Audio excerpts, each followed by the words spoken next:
Welcome back to Sound 101. I'm Andrew from DD Microphones, and this is part 3 of our 3-part series with Kevin, all about the different kinds of mixes you create on a film set with your audio recorder. Today's episode is all about the wireless headphones that are scattered about on a film set. Question is, though, what exactly do they need to be listening to?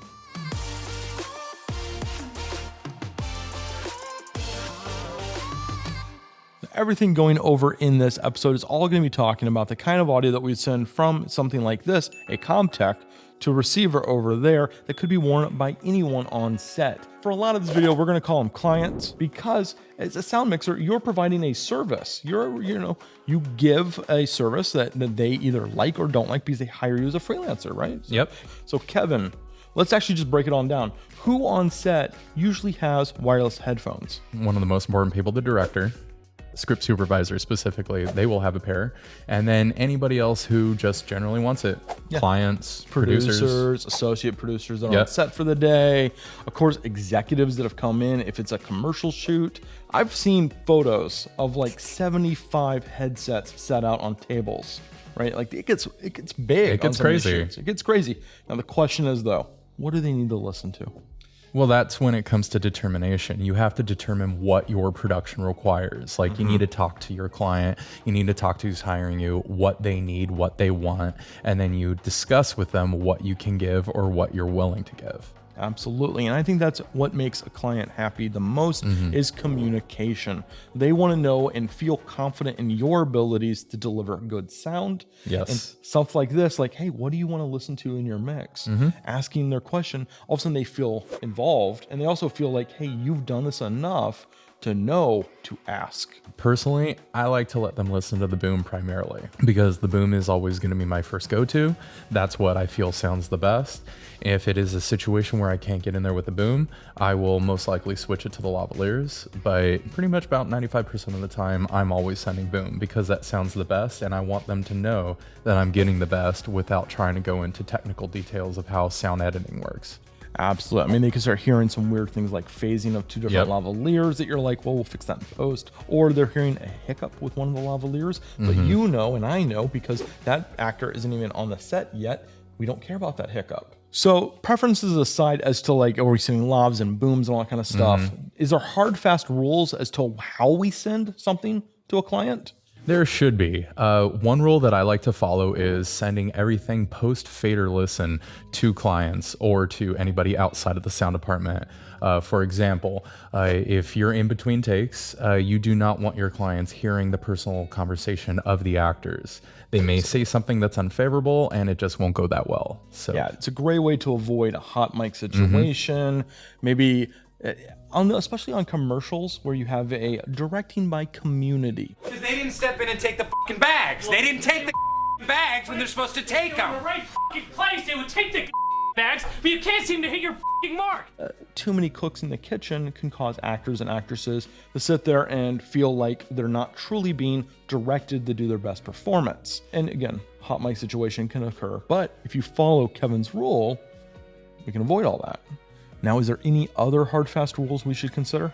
Yes, you should always consider your slate mic.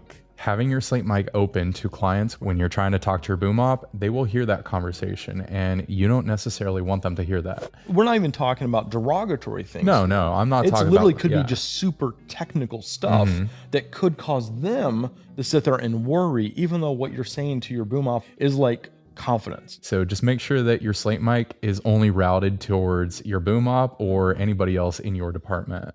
Absolutely. So let's talk about some gear. Now, we've already talked about wireless camera hops. We talked about wireless boom. Now we're really pushing the envelope by adding this fourth mix in the envelope here.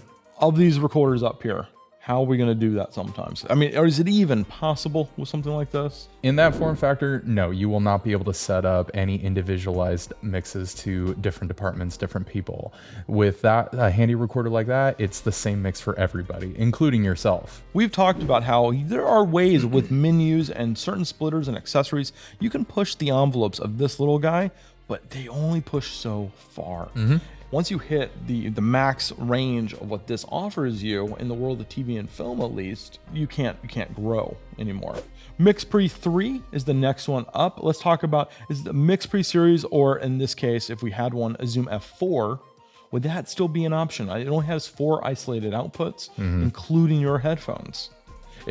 Something like this, or the F4, is a possibility. You can send your individual mix to each person. Well, I mean, each different department. That is definitely possible. And then it gets even easier with something another tier above, like the F8. Right. So you have dedicated headphones. Yep. And 4 essentially different discrete outputs. Yes. And if you're in the scripted narrative world, you're pretty much going to be working mostly with like 4 or less.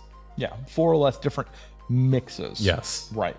So I think that's something that we really need to address here. At the end of this 3-part series, when buying gear, always look 1 or 2 steps above and not necessarily 10, right? I agree. And as what my mentor and a few other sound mixers have told me, buy what you need, not what you want. I've made that mistake multiple times. Depending on what your budget is, find out what will work for you until you need it. Absolutely. Yeah.